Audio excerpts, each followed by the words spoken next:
नमस्कार। The deep dive में आपका स्वागत है। आज हम संगीत के पीछे छिपे गणित को समझने की कोशिश कर रहे हैं। हमारे पास एक श्रोता के भेजे हुए संगीत विशारद के कुछ पन्ने हैं और विषय है वीणा के तार पर सुरों को कैसे स्थापित किया जाता है। हमारा मिशन है इस प्राचीन कला के पीछे के विज्ञान और लॉजिक को डिकोड करना। हम देख रहे हैं पंडित श्रीनिवास की सदियों पुरानी पद्धति। और पता है, पहली ही लाइन में एक दिलचस्प बात सामने आती है। ये कोई अंदाजे का खेल नहीं है, ये तो शुद्ध गणित है। बिल्कुल, ये सिर्फ कला नहीं है, ये विज्ञान है। तो चलिए इसे खोलकर देखते हैं। सबसे पहली और बुनियादी बात, एक 36 इंच लंबा तार।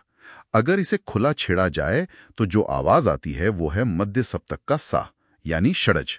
ये हमारा स्टार्टिंग पॉइंट है, हमारी जीरो लाइन। और ये स्टार्टिंग पॉइंट ही सब कुछ है। संगीत की पूरी इमारत इसी एक तार पर और उसकी 36 इंच की लंबाई पर खड़ी होगी। हर दूसरा सुर इसी सा के रिश्ते में पहचाना जाएगा। अच्छा, तो यहां से आता है पहला आहा मोमेंट। स्रोत कहता है कि अगर हम तार की लंबाई को ठीक आधा कर दें, यानी 18 इंच पर, तो हमें वही सा मिलता है, लेकिन एक ऑक्टेव ऊंचा, जिसे हम तार षडज कहते हैं। एक मिनट, ठीक आधी लंबाई पर आवाज ठीक दुगनी ऊंची? हाँ, ठीक दुगनी। ये तो अविश्वसनीय रूप से सरल है। मुझे लगा था कोई बहुत जटिल समीकरण होगा इसमें। है ना कमाल की बात। और यही संगीत का सबसे बुनियादी नियम है, ऑक्टेव का सिद्धांत। ये दिखाता है कि जिसे हम सुर कहते हैं वो असल में फ्रीक्वेंसी और लंबाई के बीच का एक गणितीय रिश्ता है। आधा मतलब दुगना। बिल्कुल, ये नियम दुनिया के हर संगीत में लागू होता है। कमाल है। तो ये तो संगीत के दो छोर हो गए, सबसे निचला और सबसे ऊंचा सा। लेकिन इनके बीच की जो यात्रा है, रे, गा, मा, वो कैसे तय होती है? यहीं पर इस स्रोत का शायद सबसे दिलचस्प हिस्सा आता है, षड्ज पंचम भाव।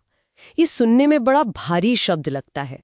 इसका असल में मतलब क्या है? इसे ऐसे समझिए कि सा के बाद जो सुर हमारे कानों को सबसे ज्यादा सुकून देता है वो है प, यानी पंचम। षड्ज पंचम भाव। इन्हीं दोनों के बीच का रिश्ता है जो 2.3 के अनुपात पर टिका है। 2.3। हाँ, अगर हमारा सा 36 इंच पर है तो प की जगह होगी 36 का 2/3, यानी 24 इंच। ठीक 24 इंच।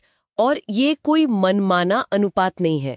दुनिया भर के संगीत में, चाहे वो ग्रीक हो या भारतीय, ये 2.3 का अनुपात कानों को सबसे ज्यादा सुखद लगता है। अच्छा। इसे वेस्टर्न म्यूजिक में परफेक्ट फिफ्थ भी कहते हैं। वाह, तो क्या इसका मतलब यह है कि एक बार सा और प मिल गए तो पूरा संगीत खुल जाता है, जैसे कोई चाबी मिल गई हो? काफी हद तक।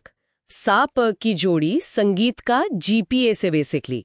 एक बार ये 2 पॉइंट मिल गए तो बाकी रास्ते खोजना आसान हो जाता है। जैसे स्रोत आगे बताता है कि रे मतलब ऋषभ का स्थान 32 इंच पर है।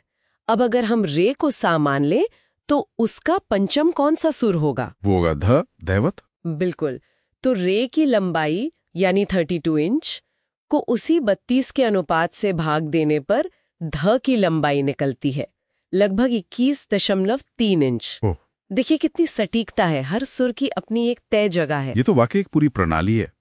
लेकिन इसी स्रोत में एक और हैरान करने वाली बात है। पंडित श्रीनिवास ने जिन ग और नी को शुद्ध कहा है, उन्हें आज के संगीतकार कोमल ग और कोमल नी कहते हैं। इसका मतलब समय के साथ शुद्ध की परिभाषा ही बदल गई। हाँ, और ये एक बहुत ही महत्वपूर्ण ऐतिहासिक पॉइंट है। ये हमें बताता है कि संगीत कोई पत्थर की लकीर नहीं है, ये एक बहती हुई नदी है।